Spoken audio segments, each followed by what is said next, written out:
Hello everyone. I hope आप सभी अच्छे होंगे और आपको यह जानकारी होगी कि जो इंटरव्यू का थर्ड फेज वो अब स्टार्ट होने वाला है, जिसके इंटरव्यू आपके 24 और 25 जनवरी को होने हैं। जो भी कैंडिडेट 24 और 25 जनवरी को इंटरव्यू देने जा रहे हैं, उनको कौन कौन सी बातें ध्यान में रखकर इंटरव्यू देना है, साथ ही बात करेंगे जो आपके अभी 8 जून में इंटरव्यू हुए 11 और 12 जनवरी को। तो इन इंटरव्यू में क्या क्या क्वेश्चन पूछे गए, आइए इस वीडियो में जानते हैं। फर्स्ट मैं बात करूं तो आप जब भी इंटरव्यू देने जाना तो आप रूम में प्रवेश करते हैं तो सबसे पहले आपको क्या करना है, greet and permission to sit. आपको नमस्ते सर या नमस्ते मैम, उसके बाद उनसे परमिशन लेनी है कि सर मैं बैठ सकता हूँ, मैम मैं बैठ सकता हूँ, तो उसके बाद आपको बैठना है। ये नहीं आप जाते ही वहाँ पे बैठ गए, तो इस चीज़ को आपको ध्यान रखना है। सेकंड, आपका जो भी आपकी मार्कशीट और सर्टिफिकेट, इसको आपको क्या करना है, सही क्रम में लगा के वहाँ पे जाना है। ड्रेस की मैं बात करूँ तो जो भी आपका एडवोकेट के लिए बताई गई है वो आपका ड्रेस पहन के जाना है। और आपकी ड्रेस से आपकी पर्सनालिटी दिखती है, तो आप अच्छी सी ड्रेस वहाँ पे पहन के जाना है। अच्छे से मतलब जो एडवोकेट की है वो वहाँ पे टाई भी वेल मेंटेन करके आप जाना, टाई भी आपको लगा के जाना है। आपका फोर्थ में बात करूँ, उत्तर जो भी आप दे रहे हैं तो उसको आप संक्षिप्त में रखना। ये नहीं आप वहाँ पे कहानियाँ बनाना स्टार्ट कर दिए, तो आपको उत्तर भी वहाँ पे अपना संक्षिप्त रखना है। फिफ्थ में बात करूँ, इंटरव्यू देते समय आपको खुद को रिलैक्स रखना है। आपको वहाँ पे घबराना नहीं है और कोई भी हड़बड़ाहट नहीं दिखानी है। यहाँ पे मैं बात करूँगा कि आपसे कुछ कॉमन क्वेश्चन पूछे जा सकते हैं, जैसे आपने एलएलबी या बीएलएलबी किस कॉलेज से की और आपका पासिंग आउट क्या है, जो आपका पासिंग आउट ईयर है वो आपका क्या है। सेकंड, आपसे आपकी विश्वविद्यालय, आपकी यूनिवर्सिटी पूछी जा सकती है, तो आपको वो भी पता होनी चाहिए। थर्ड, आपकी एलएलबी या बीएलएलबी में कितनी परसेंटेज बनी है, ये आपसे पूछा जा सकता है। फोर्थ में बात करूँ, आपका फेवरेट सब्जेक्ट पूछा जा सकता है। और वो कुछ लोग तो वहाँ पे पूछ रहे थे आपका फेवरेट सब्जेक्ट प्लस आपका जो भी फेवरेट टीचर रहा है उसका भी नाम बताओ, तो आप देख लेना अपने अकॉर्डिंग। आपसे एलएलबी की फुल फॉर्म भी पूछी जा सकती है। तो ये आपके कॉमन क्वेश्चन है जो पूछे गए हैं। नेक्स्ट मैं बात करूँगा यहाँ पे मैं उन क्वेश्चनों को डिस्कस कर रहा हूँ जो आपके 11 और 12 जनवरी को पूछे गए हैं। तो पहला क्वेश्चन है आपका, हिट एंड जो रन है ये केस है, इसके मामले में वीएनएस की कौन सी धारा लगेगी। तो आपका ये बहुत चर्चित रहा है, तो आपको पता होना चाहिए हिट एंड रन के मामले में जो भारतीय न्याय संहिता है इसकी धारा लगेगी आपका 106 का क्लास 2। आपको ये पता होना चाहिए। नेक्स्ट आपसे पूछा गया है यहाँ पे कि पूर्व जो सीजीआई हैं उनका पूर्ण नाम क्या है या पूरा नाम क्या है।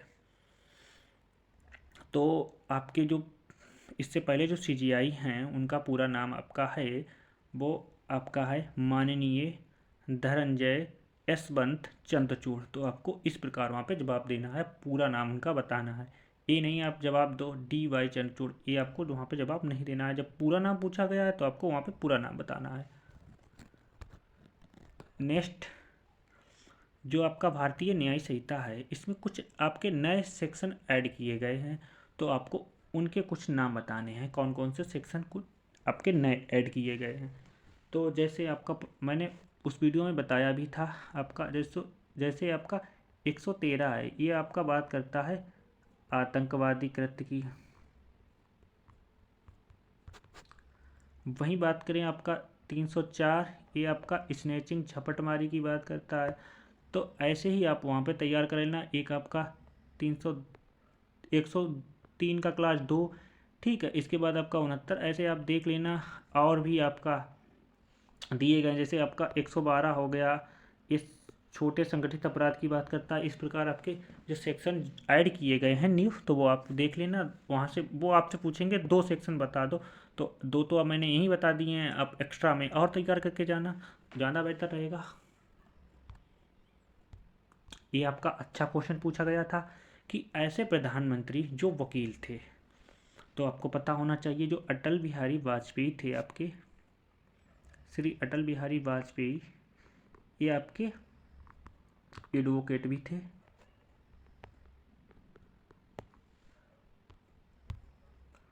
नेक्स्ट, ये आपके अच्छे क्वेश्चन पूछे गया। एक जो मेरी मित्र थी उनसे ये क्वेश्चन आपका पूछा गया कि मर्डर, रेप और हाउस ट्रेसपास, इसकी डेफिनीशन और पनिशमेंट ये आपका आईपीसी में कहाँ दिया गया है। तो मैंने मर्डर तो आपका उस वीडियो में बताया था। मर्डर को डिफाइन किया गया आपका 300 में, और इसका पनिशमेंट कहाँ पे दिया गया, वो आपका 302 में दिया गया है। रेप की बात करूँ तो रेप आपका डिफाइन कहाँ पे है, 375। पनिशमेंट की बात करूँ तो आपका 376 में दिया गया है। वहीं बात करें आपका हाउस ट्रेसपास यानी कि गृह अतिचार, गृह अतिचार के बारे में आपका आईपीसी में बताया गया है 442 में, और इसका पनिशमेंट दिया गया है आपका 448 में। तो कुछ आपके इस प्रकार भी क्वेश्चन पूछे गए थे। नेक्स्ट आपका एंटीसिपेटरी जो बेल होती है ये आपका कहाँ परिभाषित है, सीआरपीसी में। तो आपको जवाब देना था वहाँ पे, ये आपका परिभाषित है 438 में। वही बात करें आपका VNSS में, तो ये आपका कहाँ पे डिफाइन है, वो आपका डिफाइन है 482 में। आपको दोनों चीज़ें यहाँ पे पता होनी चाहिए, किसी भी प्रकार से आपसे क्वेश्चन पूछा जा सकता है। नेक्स्ट, हिंदू लॉ के अनुसार हिंदू कौन व्यक्ति है। तो आपको पता होना चाहिए हिंदू वह व्यक्ति है जो आपका बौद्ध, जैन है और आपका सिख है, ये आपके हिंदू व्यक्ति हैं। नेक्स्ट आपसे पूछा जा सकता है कि अपराध किसे कहते हैं। तो आपको वहाँ पे बताना है अपराध क्या होता है। वो विधि द्वारा निषिद्ध और दंडनीय जो कृत्य होते हैं वो क्या कहलाते हैं, आपके अपराध कहलाते हैं। मैं दोबारा रिपीट कर रहा हूँ, विधि द्वारा निषिद्ध और दंडनीय जो कृत्य होते हैं वो आपके अपराध कहलाते हैं, जिससे समाज को आपका क्षति होती है। बात करें अपराध को डिफाइन कहाँ किया गया है, आपका आईपीसी में। तो आपका आईपीसी में आपका 40 में डिफाइन किया गया है। बात करें आपका VNS में, तो यहाँ पे डिफाइन किया गया है आपका 2 क्लास 24 में। तो आपको ये पता होना चाहिए। नेक्स्ट, जो भी कैंडिडेट आपका बरेली जोन से बिलोंग कर रहा है तो वहाँ पे आपका हाजिरी माफ़ी का जो एप्लीकेशन होता है वो लिखवाया भी गया है, तो आपको वो भी तैयार करके वहाँ पे जाना है। दो तीन टाइप के एप्लीकेशन होते हैं, जैसे उन्होंने कहा कि कोई व्यक्ति है वो आपका जो ग्रामीण समाज की जो भूमि होती है उस पर जो कब्जा कर लेता है, तो वहाँ पे आप एप्लीकेशन किसे दोगे। तो इस टाइप के भी क्वेश्चन आपसे पूछे जाएंगे वहाँ पे, और पूछे गए हैं जो मैं बता रहा हूँ। तो आप हाजिरी माफ़ी के लिए जो एप्लीकेशन होता है वो भी आप तैयार करके जाना। अगर आप स्पेशली बरेली मंडल से बिलोंग कर रहे हैं तो आपको देख के जाना है, वो लिखवाएंगे वहाँ पे। नेक्स्ट, ये आपसे कुछ आर्टिकल पूछे गए थे, पूछा गया था 14 आर्टिकल में क्या दिया गया है, 15 में क्या दिया गया है, 17 में क्या दिया गया, 18 में और आपका 21 में। तो आपको पता होना चाहिए 21 में क्या दिया गया, आपका प्राण एवं दैहिक स्वतंत्रता की बात कौन करता है, आपका आर्टिकल 21। 18 क्या बात करता है, तो आपको पता होना चाहिए जो आपका आर्टिकल 18 है वो बात करता है उपाधियों का अंत। आपका 18 उपाधियों का अंत बात करता है, और 17 आपका करता है अस्पृश्यता, अनटचेबिलिटी की बात करता है आपका आर्टिकल 17। बात करें आर्टिकल आपका 15 बात करता है आपका धर्म, मूल, वंश और जाति और जन्म स्थान पे आप भेद नहीं करेंगे। और आपका जो आपका 14 है वो बात करता है विधि के समक्ष समता और विधियों के समान संरक्षण, यानी कि विधि के दृष्टि से प्रत्येक जो नागरिक होता है वो आपका समान होता है। तो आपको कुछ ये आर्टिकल याद करके जाना है, ये आपसे पूछे गए हैं। नेक्स्ट आपसे पूछा जा सकता है आप ये रजिस्ट्रेशन करा रहे हैं तो ये रजिस्ट्रेशन आपका कौन सी संस्था करती है। तो आपके पास दो ऑप्शन उन्होंने दिए, एक आपका स्टेट बार काउंसिल, एक आपका दिया गया है वहाँ पे बार काउंसिल ऑफ इंडिया। तो आपको वहाँ पे जवाब देना था, तो ये आप कमेंट बॉक्स में मेंशन करना इसका जवाब क्या होगा। नेक्स्ट, एक कैंडिडेट से पूछा गया आपका रजिस्ट्रेशन होने के बाद ये रद्द कब किया जा सकता है। मान लीजिए आपका रजिस्ट्रेशन हो गया, इसके बाद कब इसको रद्द किया जा सकता है, तो आपको वहाँ पे बताने थे 2-3 पॉइंट।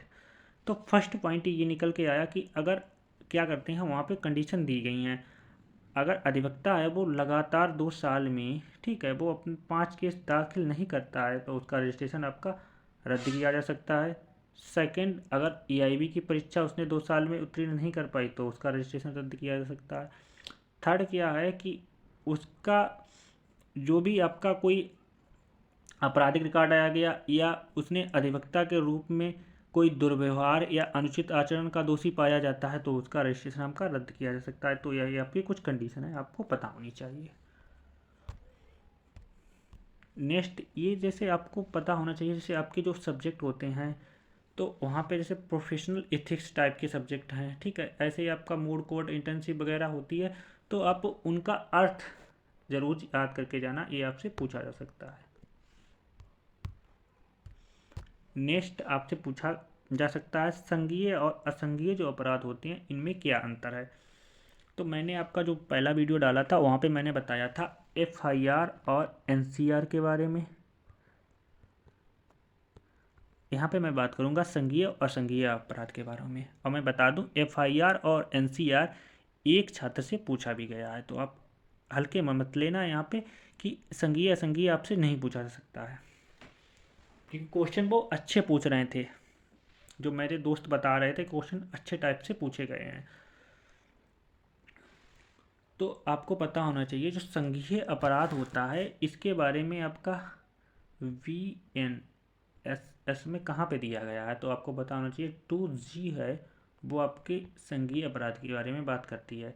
बात करें असंज्ञेय अपराध के बारे में कहाँ दिया गया है आपका VNSS में, तो आपका दिया गया है 2O में। ये आपका पहला अंतर हो गया, आप इस टाइप से बताना।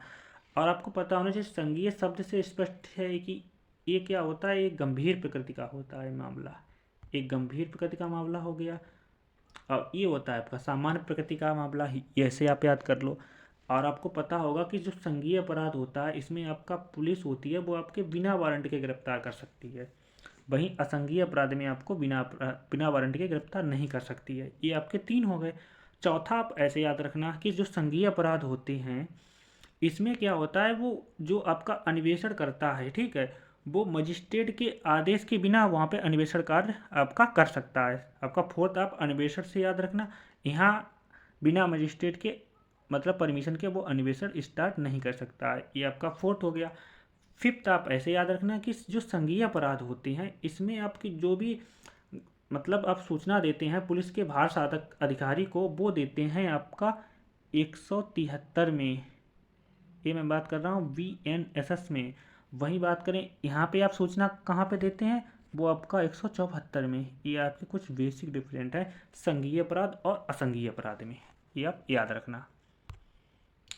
नेक्स्ट आपसे पूछा जा सकता है कि जो भारतीय साक्ष्य अधिनियम है इसकी कौन सी धारा है वो पुलिस के सामने की गई स्वीकृति होती है उसको ग्राह्य नहीं मानता है, ठीक है।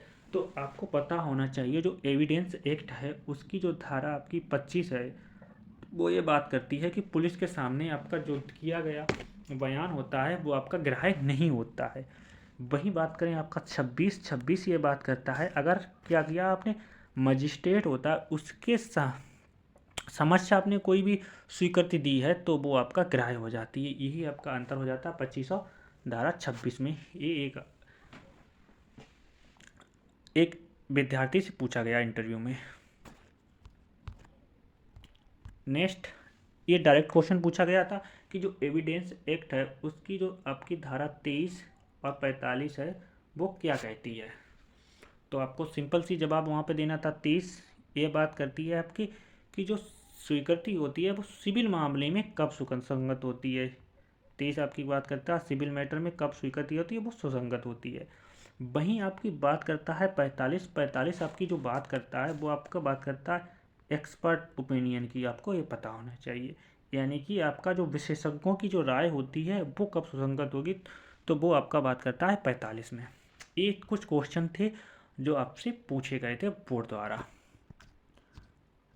नेक्स्ट और आपका ये क्वेश्चन आपका रह गया, आपसे डायरेक्ट पूछा जा सकता है कि जो आपका कॉन्टेक्ट है 1872 का, उसमें कॉन्टेक्ट को कहाँ डिफाइन किया गया, अग्रीमेंट को कहाँ पे डिफाइन किया गया, और वाइड कॉन्ट्रैक्ट को कहाँ पे डिफाइन किया गया। इसकी डेफिनेशन भी पूछी जा सकती है, तो आप ये दोनों चीज़ें याद करके जाना।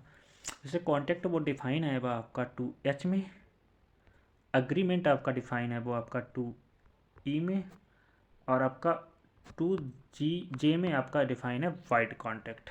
तो ये आप अच्छे से याद करके जाना। Thank you for watching and supporting me. Please subscribe my YouTube channel.